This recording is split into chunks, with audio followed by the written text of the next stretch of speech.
এখন কেমন ফিল করছেন? ব্যথাটা কি সন্ধ্যার পর বেড়েছে নাকি আগের মতোই আছে? তৃষা হঠাৎ এমন সরাসরি প্রশ্নে কিছুটা অপ্রস্তুত হয়ে পড়ল। আশেপাশে তাকিয়ে দেখলো সবার চোখে মুখে তখন কৌতূহল হাসি। সে আমতা আমতা করে বলল, না, মানে এখন আগের চেয়ে অনেকটাই বেটার। চাচিমার হাতের ঝাল তরকারি খাওয়ার পর তো মনে মনে হচ্ছে সব ইনজুরি ভ্যানিশ হয়ে গেছে। আর্যর চোখের মণি দুটো স্থির হয়ে রইল তৃষার ফ্যাকাশে মুখে। সে হাতের ব্যাগটা তৃষার কোলের পাশে রেখে বলল, ঝাল খাওয়াটা আপাতত আপনার জন্য বিলাসিতা। পেনকিলার খাওয়ার পরে আপনার স্টমাক সেন্সিটিভ হয়ে আছে, so no more spicy food. Adrian পাশ থেকে একটু ফোড়ন কাটার লোভ সামলাতে পারল না। সে কপালে হাত দিয়ে ড্রামাটিক স্টাইলে বলল, আরে আরজু ভাই, আমরা এখানে বৈশাখী মেলা বসালাম আর তুমি এসে সরাসরি পেশেন্ট চেক আপ শুরু করলে। একবার তো জিজ্ঞাসা করবে ছোট ভাইটা বেঁচে আছে কিনা। আর্য আদ্রিয়ানের দিকে একবারও কড়া দৃষ্টিতে তাকিয়ে আবার তৃষার দিকে ফেল। সে পলিথিন ব্যাগ থেকে একটা ছোট কৌটা বের করলো। সেটা ছিল আদার মোরব্বা আর কিছু টক লজেন্স। সে অত্যন্ত নিখুঁতভাবে ঔষধের স্ট্রিপগুলো গুনে গুনে তৃষার হাতের কাছে এগিয়ে দিয়ে বলল, এই নিন আপনার প্রেসক্রিপশন। রাতে ডিনারের পর এই দুটো ওষুধ মাস্ট। আর হ্যাঁ, পেইন কিলারের সাইড ইফেক্ট হিসেবে আপনার বমি বমি ভাব বা মাথা ঘোরানো হতে পারে, সেজন্য আমি আদার মোরব্বা লজেন্সগুলো এনেছি। যদি বমি আসে বা মুখটা তিতকুটে লাগে তবে সাথে সাথে এগুলো একটা মুখে দেবেন। This is mandatory. তৃষা লজেন্সের প্যাকেটার দিকে তাকিয়ে রইল। মেহসানা তৃষার কানে কানে ফিস ফিস করে বলল, তোর ক্যাপ্টেন তো দেখি হোম সার্ভিস ক্লিনিকে কনভার্ট হয়ে গেছে, লজেন্স পর্যন্ত গুনে এনেছে। তৃষা মেহসানাকে কনুই দিয়ে একটা গুঁতো মারল। আর্যর কানে কথাগুলি পৌঁছালো কিনা বোঝা গেল না, তবে সে ব্যাগ থেকে একটা ডালিমার কিছু কিউই ফল বের করে টেবিলের ওপর রাখল। আদ্রিয়ান এবার আর্যর গম্ভীর ভাবটা ভাঙার জন্য সজোরে হেসে উঠল। সে সোফায় হেলান দিয়ে বলল, ও মাই ফাদার, আরজু ভাই তো দেখি আজ ফলের আড়তদার হয়ে গেছে। ভাবি, আপনার তো কপাল দারুণ। আমরা যখন জ্বরে মরি তখন আরজু ভাই শুধু দূর থেকে বলে বেশি করে জল খাও আর ঘুমাও, আর আজ আপনার জন্য লজেন্স, মোরব্বা, কিউর, মিরাকল, পিওর মিরাকল। আর্যর জোয়াটা মুহূর্তের জন্য একটু শক্ত হলো, কিন্তু সে নিজেকে সামনে নিল। সে ডালিমটা হাতে নিয়ে আদ্রিয়ানের দিকে ছুড়ে দিল। আদ্রিয়ান সেটা লুফে নিতে আর্য রুক্ষ স্বরে বলল, খুব যখন কথা বলতে পারছিস তখন এই ফলগুলো কেটে নিয়ে আয়। আর সাবরিনা, ওকে একটু সাহায্য করিস। তৃষার যেন নিজ হাতে কিছু কাটাকাটি করতে না হয়। ওনার ব্রেইন আর হাতের গ্র্যাভিটি কানেকশন এমনিতেই ডিসকানেক্টেড। নতুন করে কোনো ঝামেলা আমি চাচ্ছি না। আদ্রিয়ান ডালিমটা হাতে নিয়ে কপাল কুঁচকে বলল, বুঝলাম, মানে আমি এখানে আপনার ফ্রেশ ফুড সার্ভেন্ট। ঠিক আছে ভাইয়া, ভাবি সেবা বলে কথা। চল সাবরিনা, মিস্টার ক্যাপ্টেনের অর্ডার করে কর। আদ্রিয়ান আর সাবরিনা রান্নাঘরের দিকে চলে যেতেই আর্য তৃষার দিকে শেষবারের মতো তাকিয়ে বলল, আমি ফ্রেশ হতে যাচ্ছি। ডিনারের পর আমি যেন দেখি আপনি ঠিক সময়ে ওষুধগুলো নিয়েছেন। যদি না নেন তবে কাল সকালে আপনাকে পুনরায় হাসপাতালে নিয়ে ইঞ্জেকশন দেওয়ার ব্যবস্থা করব। Choice is yours. আর্য সিঁড়ি দিয়ে উঠতে শুরু করতে মেহসানা আর মৃত্তিকা তৃষাকে ঘিরে ধরল। মেহসানা চোখ বড় বড় করে বলল, বাব্বা ত্রিশু, তোর জামাই দেখি সেই কেয়ারিং। মৃত্তিকা তৃষার সুস্থ হাতটা চেপে ধরে বলল, ভাবি, ভাইয়া তো এমনিতেই রাশভারী, কিন্তু আজ ওনার চোখে এক অদ্ভুত ভয় দেখেছিলাম। উনি আপনাকে বকেছেন ঠিকই, কিন্তু আসলে উনি প্রচণ্ড প্যানিকড। লজেন্স আনাটা তো কেবল বাহানা, উনি আসলে চাচ্ছেন আপনি যেন সুস্থ থাকেন। ওপর থেকে আরেকটি বার ভেসে আসলো আর্যর কণ্ঠস্বর। ও হ্যাঁ, সন্ধ্যা টাইমে আপনার একটা মেডিসিন আছে, দেখুন ব্যাগের লেফট কর্নারে। তৃষা কিছুটা চড়া কণ্ঠে উত্তর দিল। আচ্ছা। ঠিক তৎক্ষণাৎ পাশ থেকে মেহসানা চাপা কণ্ঠে বলল, উনি কি সারাদিন বাইরে কেবল তোর ওষুধের লিস্ট মুখস্থ করেছেন? নৈশভোজের আয়োজনে সকলের উপস্থিতিতে পরিপূর্ণ সুখ নিয়ে ডাইনিং টেবিল। উপরে ঝুলে থাকা ঝাড়ো লণ্ঠনের হলদেটে আলোয় চারপাশটা বেশ মোহনীয় দেখাচ্ছে। ডাইনিংয়ে ইলিশের ঝোল আর গরম ধোয়া ওঠা ভাতের গন্ধে মোমো করছে। অন্যান্য দিন তৃষা সবাইকে খাবার বেড়ে দেয়, তবে আজকে অসুস্থতার কারণে হামিদা বেগমই সেদিকটা সামলাচ্ছেন। মেহসানা আর আদ্রিয়ান সামনাসামনি বসা। মেহসানার পাশেই বসেছে টুইঙ্কেল। যেহেতু তৃষা আজ ওকে খাওয়াতে পারবে না, তাই সেই দায়িত্বটা মেহসানায় নিয়েছে। আদ্রিয়ান এক মনে ডাল বাটি থেকে পাতে নিয়েছিল। আর মেহসানা ব্যস্ত টুইঙ্কেলকে মাছের কাঁটা বেছে খাওয়াতে। টুইঙ্কেল মাঝে মাঝে মেহসানার কানের কাছে মুখ নিয়ে আদ্রিয়ানের দিকে ইশারা করে ফিসফিস করছে, আর মেহসানা মিটি হাসছে। ঠিক তখনই আর্য ড্রয়িং রুম থেকে সোজা ডাইনিংয়ে প্রবেশ করল। চোখে মুখে ক্লান্তি থাকলেও তার ব্যক্তিত্বের সেই তীক্ষ্ণতা কমেনি। সে এসে তৃষার ঠিক পাশের চেয়ারটা টেনে বসল। আর্যর উপস্থিতিতে মুহূর্তে যেন টেবিলের কোলাহল একটু স্তিমিত হয়ে এলো। আর্য বসতে বসতেই হামিদা বেগমের দিকে তাকিয়ে বেশ গম্ভীর স্বরে বলল, চাচিমা, তৃষার পাতে শুধু ভাত আর ডাল দিলে হবে না, ওকে একটু বেশি করে প্রোটিন দিন। আর হ্যাঁ, ডক্টর বলেছে বেশি ঝাল বা রিচ ফুড যেন ও আজ না খায়। আপনি ওর জন্য আলাদা করে কিছু সবজি বা হালকা মাছের কিছু রেখেছিলেন তো? হামিদা বেগম হেসে বললেন, হ্যাঁ রে বাবা, রেখেছি। তোমার হুকুম মানতে মানতে তো আমার নাজেহাল দশা। এই যে তিশা মা, এই হালকা মশলা মাছের ঝোলটা খাও। আর্য বাজার থেকে এটা তোমার জন্যই খুঁজে এনেছি। তৃষা আর্যর দিকে তাকাতেই দেখল আর্য অত্যন্ত নির্লিপ্ত মুখে নিজের গ্লাসে জল ঢালছে। আদ্রিয়ান এবার একটু সুযোগ পেয়ে ফোড়ন কাটল। আর্যকে আদ্রিয়ানের দিকে তাকিয়ে শান্ত স্বরে বলল, যাদের ব্রেন এবং হাত ঠিকভাবে কাজ করে না তাদের একটু হেলদি খাবারে লাগে আদ্রিয়ান। তুই বরং নিজের মাছের কাঁটা বাছায় ফোকাস কর। তা বাম হাতে চামচ নাড়াচাড়া করতে করতে মৃদু স্বরে বলল, চাচিমা, এত কিছু লাগবে না, আমি ডাল দিয়ে খেতে পারবো। আর্য এবার সরাসরি তৃষার দিকে তাকিয়ে কড়া গলায় বলল, চুপচাপ মাছটা শেষ করুন, চুপচাপ মাছটা শেষ করুন। আপনার এই ল্যাকিং অফ প্রোটিন সরে নিয়ে আমি আর কোনো অ্যাক্সিডেন্টাল স্টান্ট দেখতে চাই না। হাতটা সরানো দরকার, স্টাইল মারা পরে হবে। তৃষা মনে মনে গাল ফুলিয়ে ভাবল, মানুষটা কি একটু মিষ্টি করে কথা বলতে পারে না? মৃত্তিকা আর সাবরিনা এক কোণে বসে হাসাহাসি করছিল। সাবরিনা বলল, ভাইয়া, তুমি কি তৃষ্ণা ভাবের পার্সোনাল নার্স হিসেবে জয়েন করেছো? আমরা তো জানতাম ক্যাপ্টেনরা শুধু জাহাজের ইনজেকশন দেয়, এখন দেখছি তারা ডায়েট চার্টও বানায়। আর্য গম্ভীর মুখে খাওয়ার এক লোকমা মুখে তুলে বলল, পরিবারের কেউ যদি অতিমাত্রায় কেয়ারলেস হয় তবে কাউকে না কাউকে তো দায়িত্ব নিতেই হয়। আর তোমরা এত বেশি কথা না বলে খাবার দিকে মন দাও। খাওয়ার মাঝখানে টুইঙ্কেল হঠাৎ বলে উঠল, পাপ্পা, তুমি তো কাল রাতে বানিকে খাইয়ে দিয়েছিলে, এখন কেন খাইয়ে দিচ্ছ না? দেখো, বানি বাঁ হাতে খেতে পারছে না। পুরো টেবিলে মুহূর্তের জন্য নীরবতা নেমে এলো। আদ্রিয়ান মুখ চেপে হেসে উঠল। মেহসানা তৃষার অস্বস্তি দেখে টুইঙ্কেলকে থামানোর চেষ্টা করলো, কিন্তু টুইঙ্কেল তো অবুঝ। ও তো শুধু যা দেখেছে তাই বারবার বলছে। কি আর্য ভাই? আর্য একটুও বিচলিত না হয়ে তৃষার থালার দিকে তাকালো। দেখলো তৃষা সত্যি বাম হাত দিয়ে মাছের কাঁটা বাছতে গিয়ে হিমশিম খাচ্ছে। সে নিজের খাওয়া থামিয়ে অত্যন্ত স্বাভাবিক ভঙ্গিতে তৃষার থালাটা নিজের দিকে টেনে নিল। পুরো টেবিলের সবার দৃষ্টি এখন আর্যর ওপর। সে অত্যন্ত নিখুঁতভাবে মাছের কাঁটাগুলো আলতো করে ভাতের সাথে মেখে আবার তৃষার সামনে এগিয়ে দিল। অতঃপর শান্ত গলায় বলল, অসুস্থ হাত নিয়ে সার্কাস দেখানোর প্রয়োজন নেই, এটা খেয়ে নিন। তৃষা আর্যর এই অপ্রকাশিত যত্নের ধরন দেখে অবাক হলো। মানুষটা মুখের রুদ্ধতা দেখালেও কাজে যে কতটা কেয়ারিং সেটা আজ আবার অনুভব করো তুষা। সে নিচু স্বরে বলল, থ্যাংক ইউ। আর্য সংক্ষেপে উত্তর দিল, থ্যাংক ইউ বলার প্রয়োজন নেই, খাবারটা ফার্স্ট শেষ করুন, ওষুধ খাওয়ার সময় হয়েছে। মেহসানা আড়ালে তৃষার পায়ে পা দিয়ে খোঁচা মারো। তৃষা ব্যস্ত কণ্ঠে তাকাতেই সে ফিস করে বলল, তোর বরটা কিন্তু হ্যাপি, মাইরি, কি কেয়ারিং। তৃষা কটমটিয়ে তাকাতেই মেহসানা তৎক্ষণাৎ দৃষ্টি ঘুরিয়ে টুইঙ্কেলের সাথে গল্পে লিপ্ত হল। সুখনীরের ড্রয়িং রুমে এখন হাসির ফুয়ারার টইটম্বুর। আড্ডার পারদ তখন তুঙ্গে।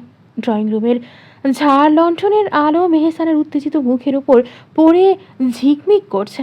আদ্রিয়ান একটা ডালিমের দানা মুখে ফেলে বেশ আয়েশ করে চিবিয়ে মেহসানার দিকে তাকালো। মিস মিমি, আপনার কথা বলার স্পিড তো দেখছি ট্রেনের চেয়েও বেশি।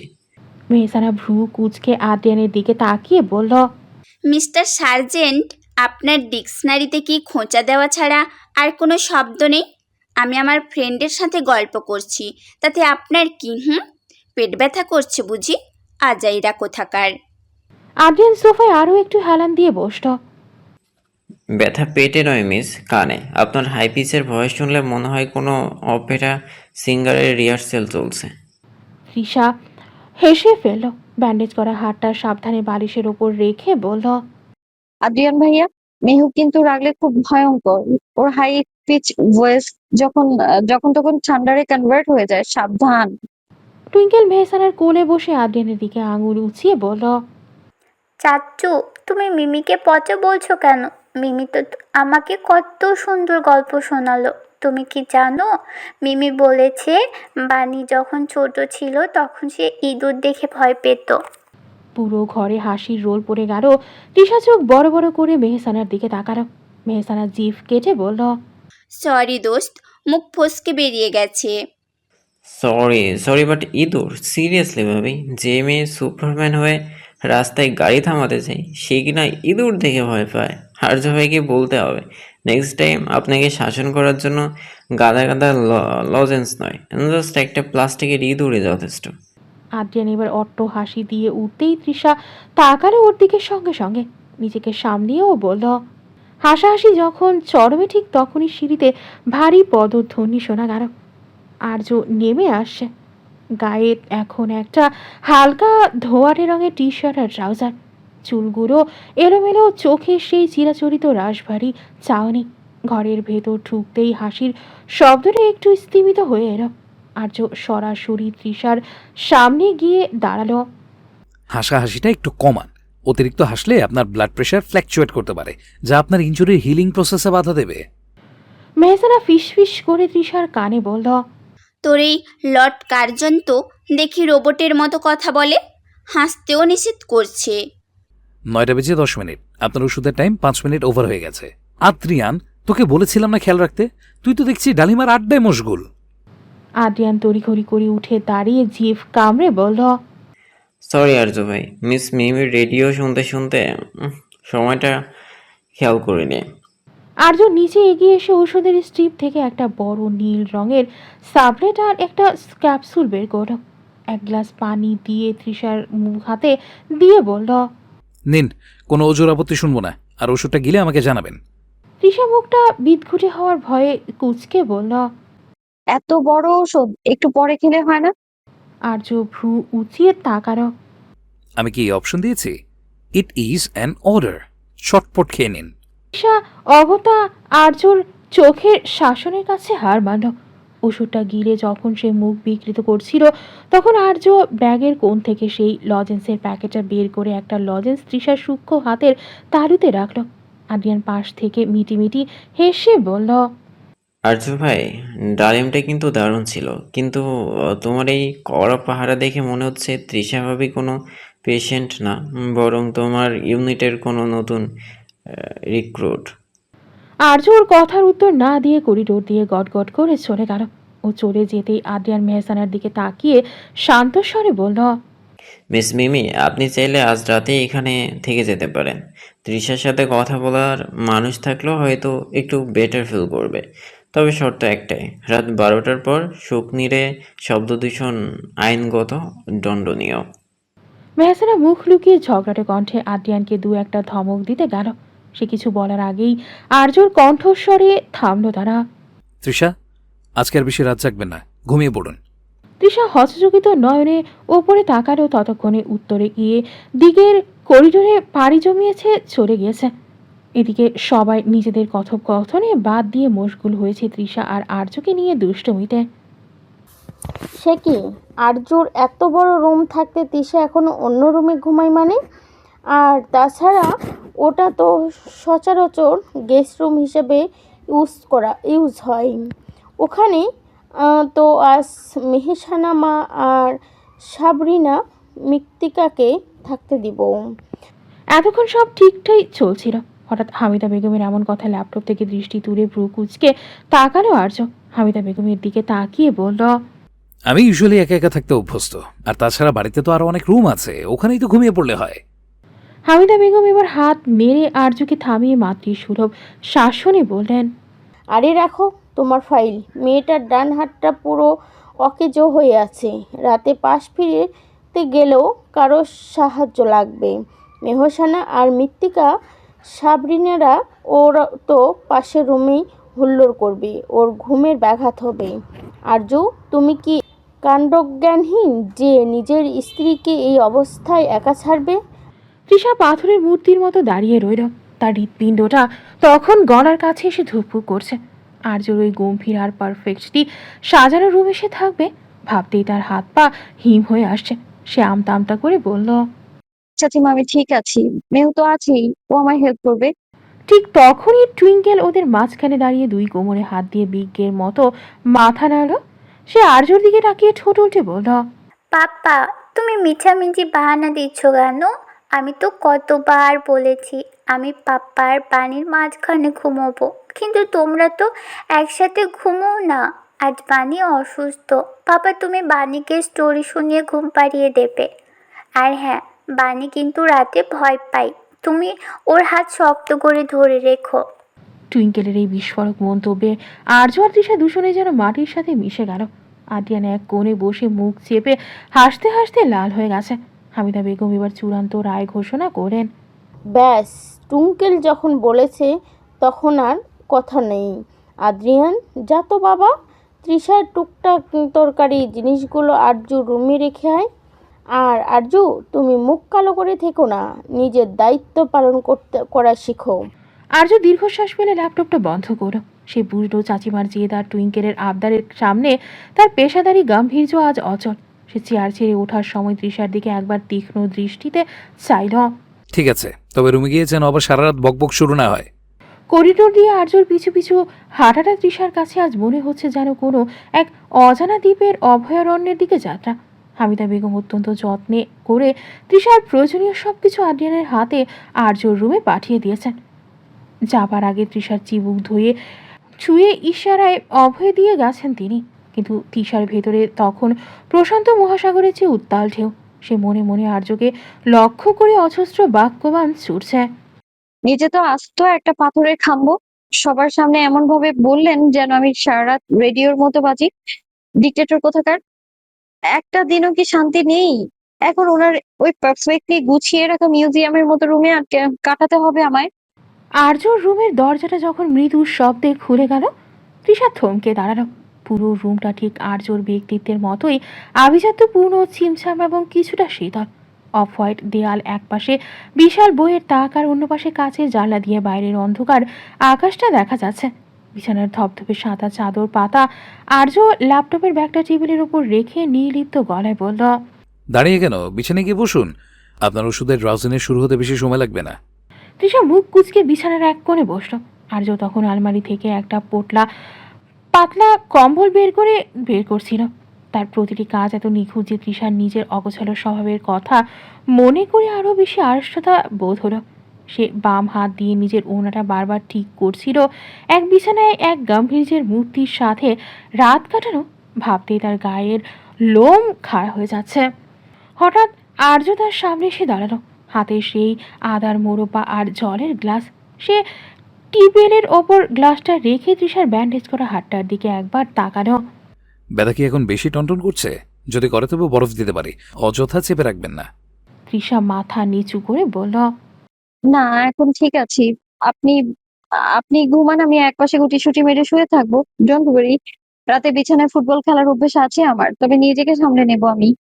তৃষার মুখে বিছানার ফুটবল খেলার কথা শুনে আর্যর কুঞ্চিত ভ্রুটা যেন আরও খানিকটা কুঁচকে গেল। সে হাতের জলের গ্লাসটা টেবিলের ওপর রাখতে রাখতে আর্যকে তৃষার দিকে তাকালো। ব্যক্তিটি নাকি প্রচ্ছন্ন কৌতুক তা বোঝা দেয়।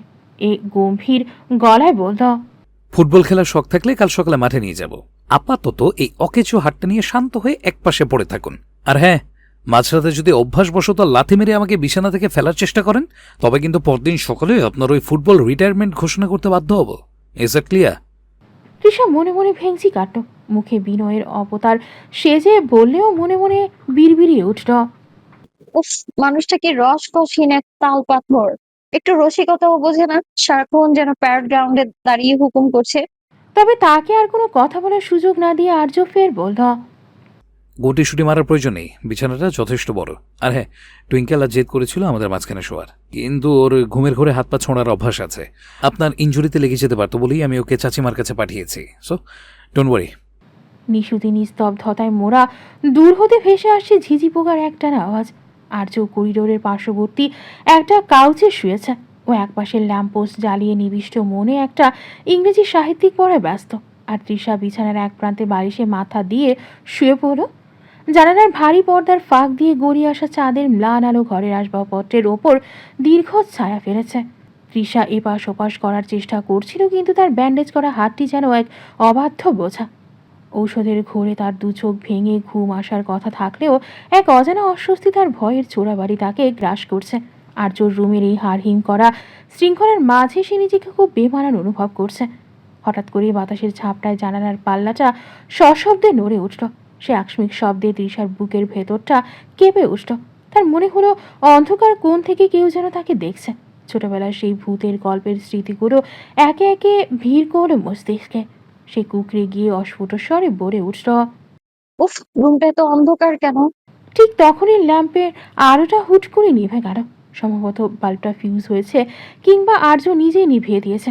ঘোর অন্ধকারে তৃষার দম বন্ধ হয়ে আসার উপক্রম। সে কাঁপা কাঁপা গলায় বলল, মিস্টার, সে কোনো সম্বোধন খুঁজে পেল না, তবুও ভয় ভয় বলল। আপনি কি জেগে আছেন? তৃষার গলা সেই অসহায়ত্ব আর্যর কান এড়ালো না। সে মুহূর্তেই কাউচ ছেড়ে উঠে এলো। অন্ধকারে সে নিখুঁত আন্দাজে দেয়ালের মেইন সুইচে চাপ দিল।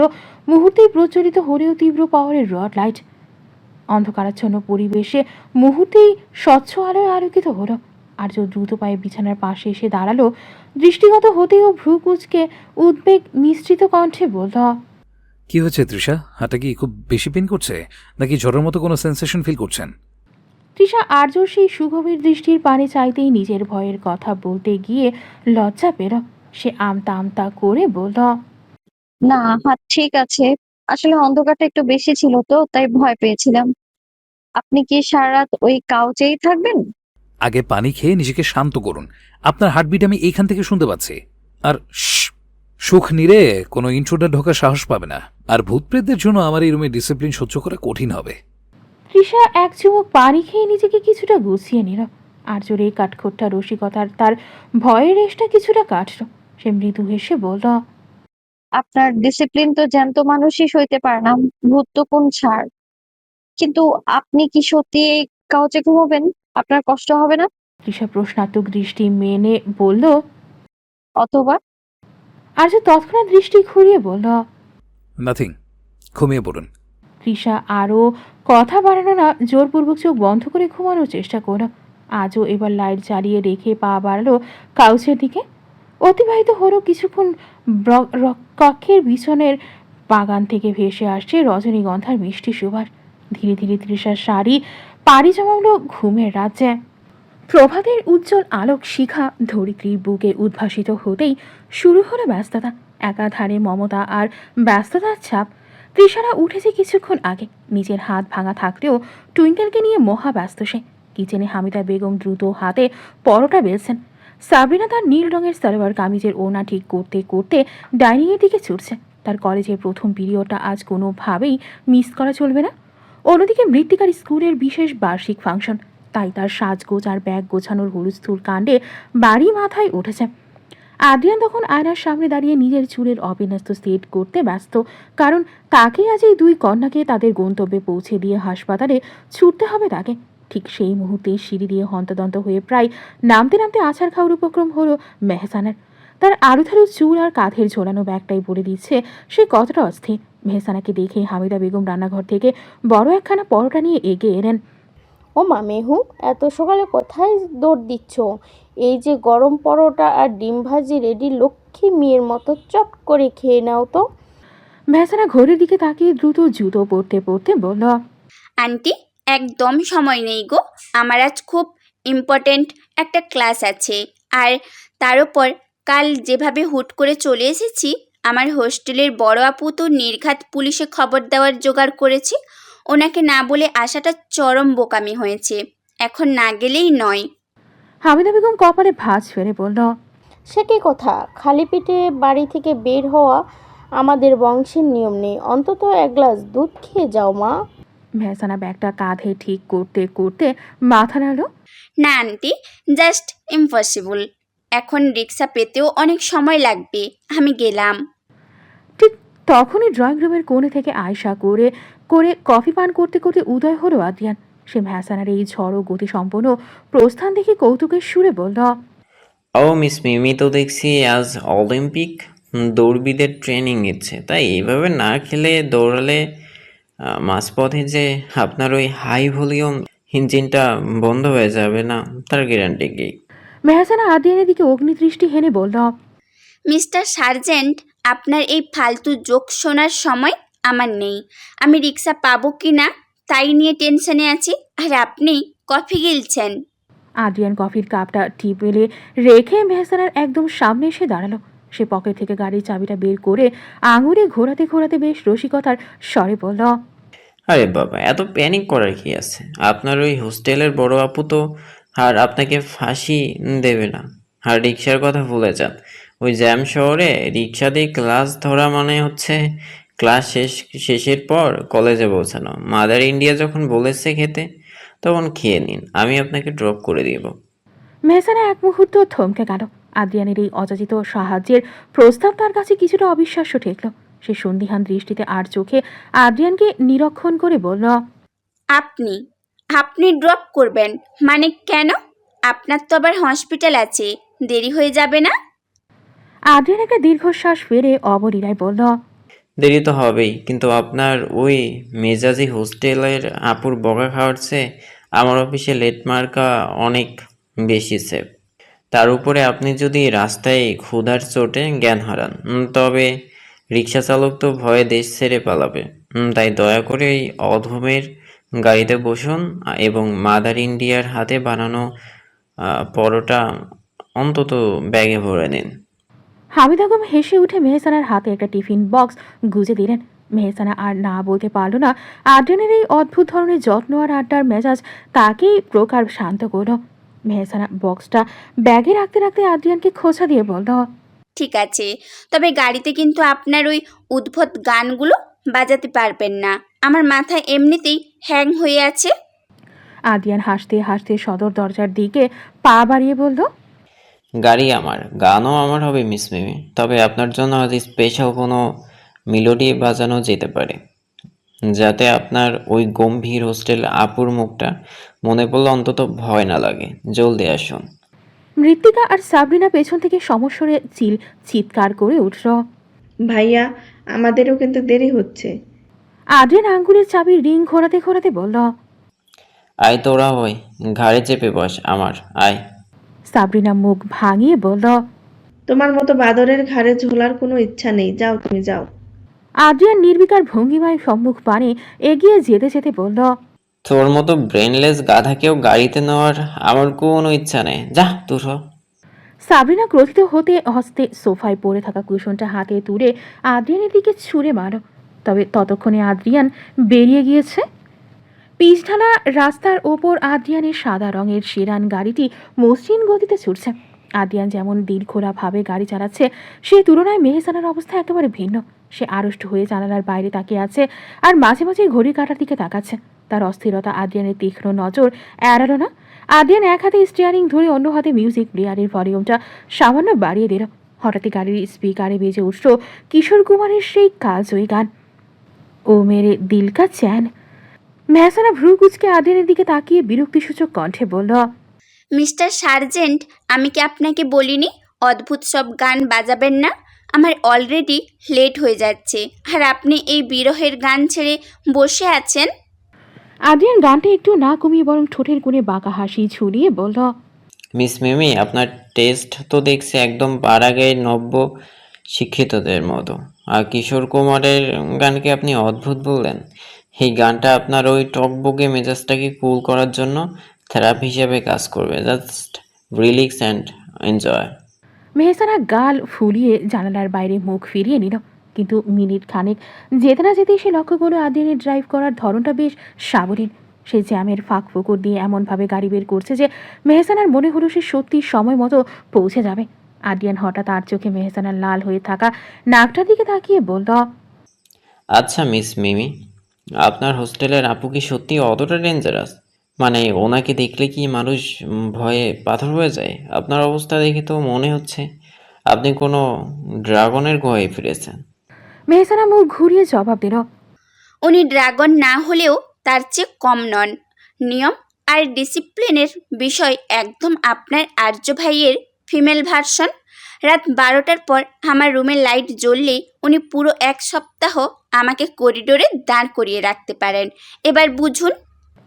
আদ্রিয়ান চোখে জলদি পাশ থেকে একটা পানির পট তুলে মেহসানের দিকে এগিয়ে দিয়ে নরম গলায় বলল, এই যে লিজেন্ডারি মিমি, পানিটা খেয়ে নিন। আর ওই ড্রাগন আপুকে বলবেন আপনার গাড়ির চাকা পাঞ্চার হয়েছিল আর মাঝপথে একজন হ্যান্ডসাম সার্জন আপনাকে রেস্কিউ করেছে। আমার নাম বললে হয়তো উনি আপনার উপর একটু দয়া করবেন। মেহসানা পানিটা হাতে নিয়ে বিড়বিড় করল, সুদর্শন সার্জেন্ট সেলফ পেজ তো আপনি ভালোই করেন। আর আপনার নাম বললে উনি তো আমাকে আরও আগে বের করে দেবেন। ভাববেন কোনো ব্যাটার সাথে রাতভর আড্ডা দিয়েছি। আদ্রিয়ান মিটিমিটি হেসে বলল, নট বেটা, say doctor. I am a doctor by profession and a surgeon by nature. হসপিটালে সার্জন টেবিল যেমন আমি সিরিয়াস, এই স্টিয়ারিং হুইলেও আমি তেমনই pro. So just trust me. গাড়িটা যখন কাঙ্ক্ষিত গন্তব্যে থামলো, আদ্রিয়ান হঠাৎ মেহসানার দিকে ঝুঁকে এলো। মেহসানা চমকে গিয়ে সিটের সাথে লেপ্টে গেল। আদ্রিয়ান তার কাঁধের বেলটা একটু ঢিলে করে দিয়ে বলল, এত ভয় পাবেন না, আমি জাস্ট বেলটা ঠিক করে দিচ্ছিলাম।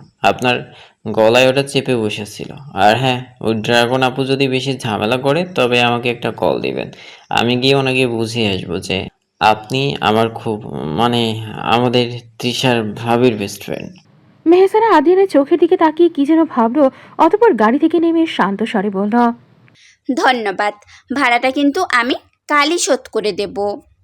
আদ্রিয়ান গাড়ি স্টার্ট দিয়ে গুনগুন করে গানের সাথে তাল মিলিয়ে বলল, রিক্সা ভাড়া, তেলের দাম আর আমার এই অমূল্য সহচর্য সব কিছুর সুদ কিন্তু একসাথে নেওয়া হবে মিস মিমি। রেডি থাকবে না? মেহসানা কিঞ্চিত ভ্রু কুচকে তাকাতে আদ্রিয়ান মৃদু হেসে গাড়ি স্টার্ট দিল। ধীরে ধীরে সেটি মিলিয়ে গেল হাজারটা গাড়ি ফেলে। মেহসানা আর দাঁড়ালো না, চটজলদি ব্যাগটা ভালো করে কাঁধে তুলেই ছুট লাগালো হোস্টেলের দিকে।